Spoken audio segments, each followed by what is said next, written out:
from the asteroid belt, but not from a single location in the asteroid belt, said Bill Cook of the Meteoroid Environment Office at NASA's Marshall Space Flight Center in Huntsville, Alabama. There is no common source for these fireballs, which is puzzling. There have been 5 or 6 notable fireballs that might have dropped meteorites around the United States alone. Germany and Japan have also had notable sightings. February 1st, a meteor lit up the skies over central Texas, putting on a dazzling show for people in the Dallas-Fort Worth area. It was extremely bright, and took 8 seconds to cross the sky, said eyewitness Darren Moore, and I could see the fireball start to slow down, then it exploded like a firecracker artillery shell into several pieces, flickered a few more times, and then slowly burned out. As bright as the full moon, the fireball was spotted by NASA cameras in New Mexico, more than 500 miles, 805 kilometers, away. It was likely caused by an object 3 to 6 feet, 1 to 2 meters, wide, NASA researchers said.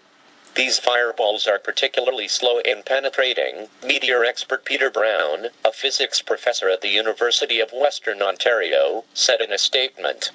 They hit the top of the atmosphere moving slower than 15 kilometers per second, 33,500 miles per hour, decelerate rapidly and make it to within 50 kilometers, 31 miles, of Earth's surface.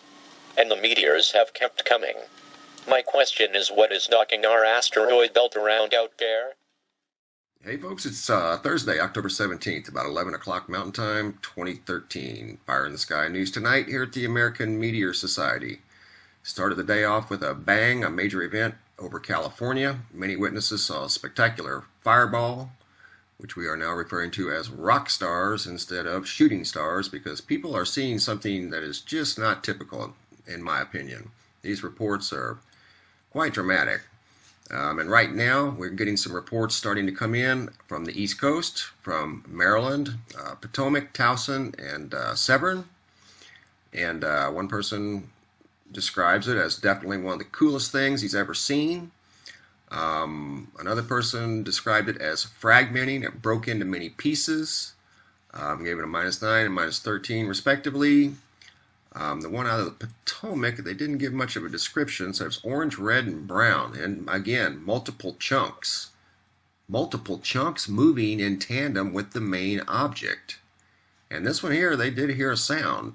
Popping, whistling sound, and that was out of the Potomac. So I'm sure there'll be more reports associated with that. And that, like I said, that just came in within the last hour.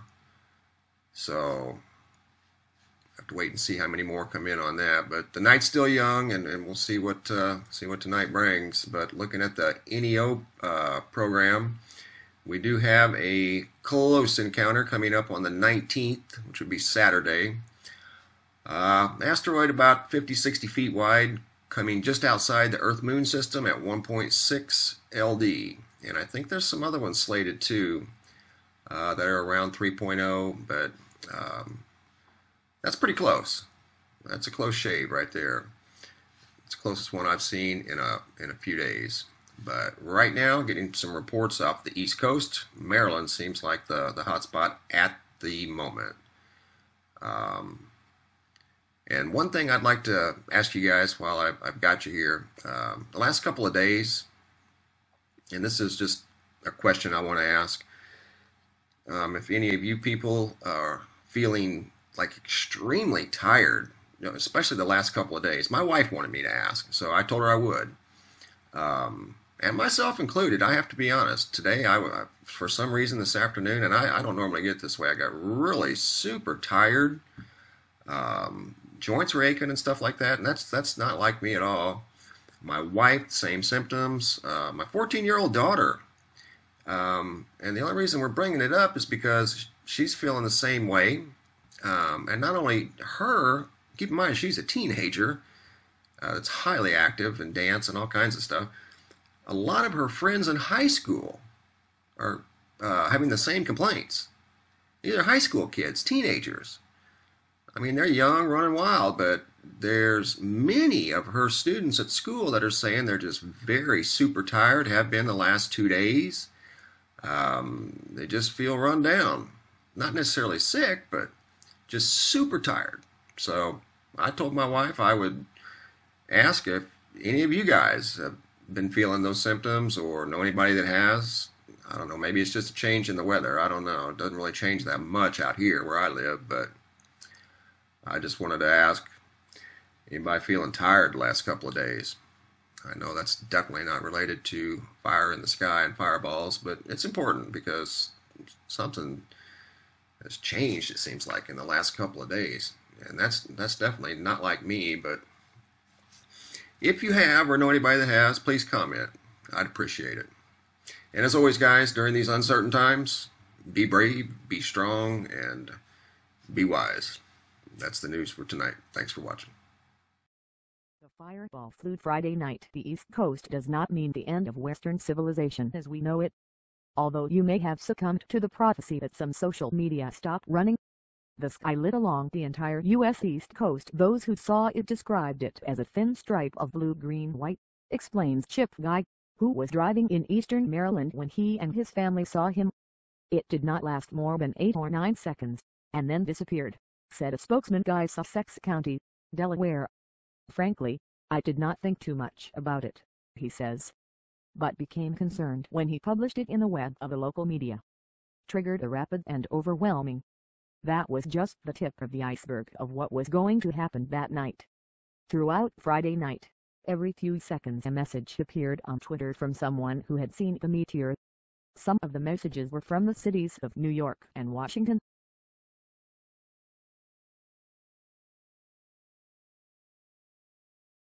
Dabu 7, we've had a huge fireball over Oregon today. The news here is reporting that multiple people got shots of this and sent in pictures, and they wasn't sure exactly what this object was. This first shot, I mean, I'm not sure if we're looking at chemtrails here or what, and there's a streak here, but there's an object right here in the frame, and I'm not sure what this is. If this is what they were seeing, there's no trail off of it. There's no smoke. There's no nothing. And that is way too large to be a bird. For a bird to look like that, it had to be somewhere up here in this tree line, somewhere up in this area, not way out there like that. I guess it could be a possibility, but I'm not sure if that's the object they're talking about or not. When looking at the other pics, it is clear this is the fireball that they are talking about. This pic is similar to the other, but there's nothing up here. This is a very good shot here. Almost pyramid type structure as it comes crashing down to Earth. Almost pyramid type structure.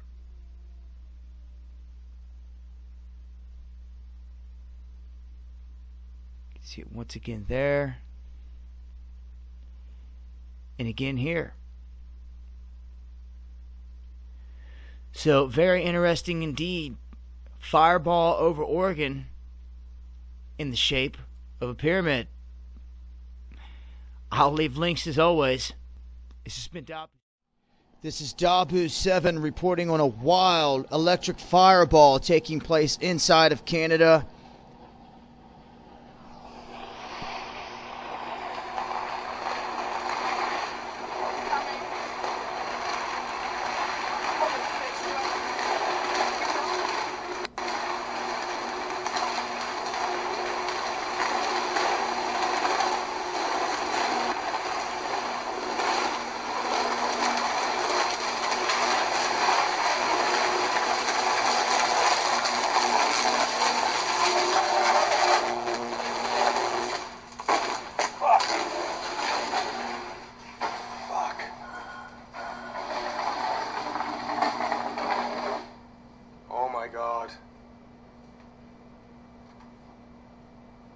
Oh my god, that is not cool.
That is fucking one. Oh my god.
See perhaps also. Info evidence, 24th April 2005. After the first and the second contact. See, impossible, these videos. Only 22 days passed. And then...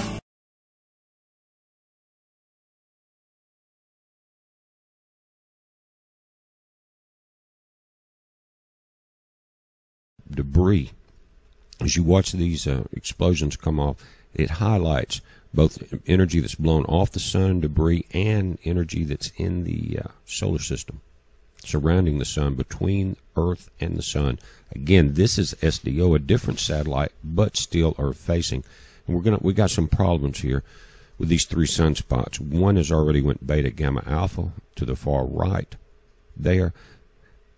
The ones in the center is growing. We're getting the larger actual flares from the center one here. But I'm going to show you the charts on them. Also, notice in the top, this is that coronal hole that we had with the heat, and we've had a Hyder flare right there. That filament that we were watching yesterday, you can't see it rise because we're looking straight at it. But notice the wave that comes out at the bottom on both sides. That's called a Hyder flare. You can Google that, Hyder. But that's when a filament rises, the gravity of the sun pulls it back down and it collapses. Notice how it goes over that dark purple, that heat of the sun. Check that out. Now, I'm going to go through a couple different cameras here, but we've got filaments that have... That's the tail end one there as the Hyder flare collapsed, and see how far it reached. Remember, it takes 109 Earths if you place them across the face of the sun to cover the distance, to give you an idea of how massive each one of these objects that we're looking at. Again, in the dark green there, that's the coronal hole. And I'm going to stop this and pause it on these strong flares. Again, Earth-facing images from the Solar Dynamics Observatory there. And I'll show you these on the charts. It's the strongest one in a few weeks. There, look at that arc, the power inside that. It's huge. And that's what's happening is these sunspots are growing and spots around them are starting to tie in together, and that's why we're getting these multiple magnetic fields. And I'll show you that. Check this out on the close-up. But the SDO is by far our best camera, guys. It's to watch the sun with. You don't have the Earth's atmosphere as you do from ground-based telescopes. and they can really analyze, and you can too with the different cameras. Here's our peak. We went to an M3 that, notice, started on the 27th, up through the different flares, and then this one. That's the strongest one. And if you go back almost in a couple weeks, guys, and you can see there, as I was doing the video, just a slight uptick. But we're going to watch this. All three of those sunspots are strong, and they're Earth facing. You can see the three there, 13 and 34 here on the right. Beta, gamma, delta. See that with the red arrow? That's what you need for X flares. Now 36 is going to be right behind it. It is beta, gamma, and probably by tomorrow you're going to see that one capable of X flares. You can see the different colorations in both areas there, guys. That's telling you that you're getting a mixture of magnetic fields. Looking at the proton chart from the ACE satellites, and let's look at the flare tracker. This is the one this morning out to the left. Check that out. I'm going to let it play back through. Very strong. Notice also ISON in the pink square, according to this model. Now, it's not exactly accurate, but you can see that it's well past Earth. And the size of that flare is enormous. We've had one left and right. The Earth is in the green dot just behind ISON. Excuse me, in the yellow dot just behind ISON. And the light pink square is the MAVEN satellite. It's probably got the best pictures of ISON there is, and we're not being shown them. They're saying they're going to launch it out to Mars next. Now, looking at the American Meteorite Society website, guys, notice Texas, Nevada, and that's on the dates of the 29th. They came in today. This was last night. San Jose, California, Turlock, Wiley, Katy, Texas, San Antonio, Cleburne, Universal City, and Las Vegas. And also, a third report came in from the UK. And this is the map from last night of the sightings. But that's Edinburgh. And you can come here, and I'll link to this. This is the Lunar Meteorite Hunter site. Notice here the Meteor Alert Large Bolide Meteorite events expected from the 26th up to January 2014. Excuse me, up to the 12th of January 2014. And guys, that's when we're really in the center of the debris field, is the 12th. We're not past that of the incoming trail of ISON before it went around the sun. It's a heads up on this, guys, and we have got a schedule on our next radio show that will be 30 minutes after Paul Begley's show, Monday afternoon. That's 3:30 Eastern, 2:30 Central Time. But we're going to go there, watch his show, and then we're going to take the latest incoming on reports.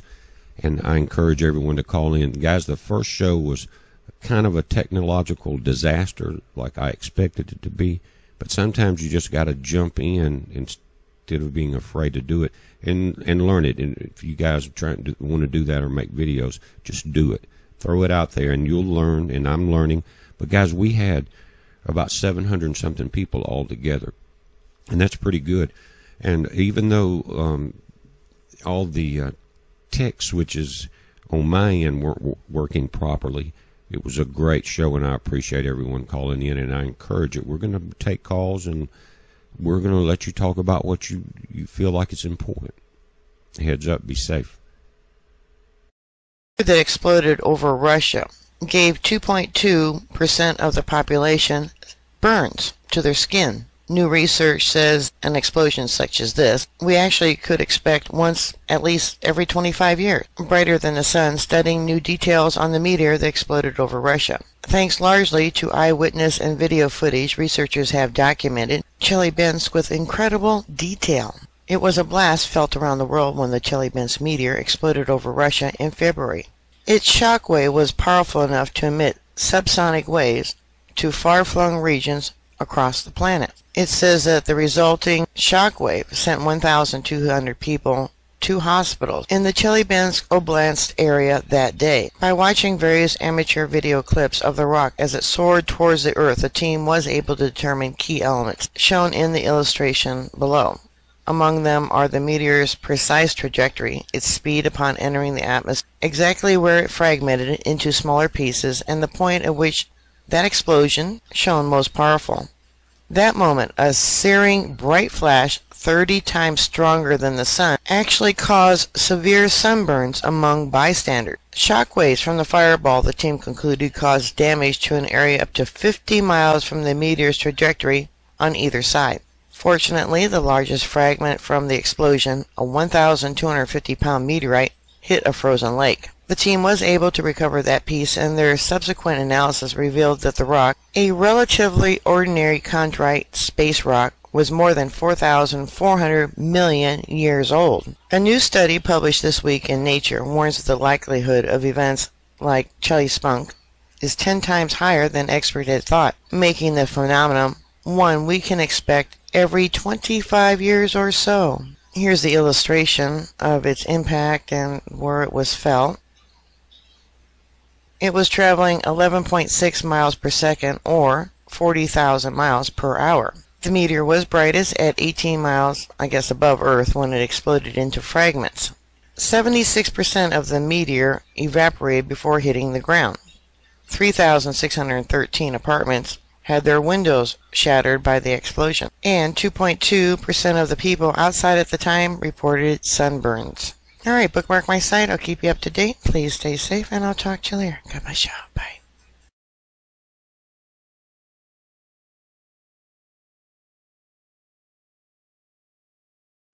And what you're looking at is one of the craziest fireballs I've ever witnessed. Hundreds of people seen this streak across the skies of Germany. And when they back out, you will see exactly where they're filming from. But one of the most interesting characteristics of this object is the fact that it changes direction. You could also see that it looks as if it's like dripping flames. See how it just cut that corner? And then burst.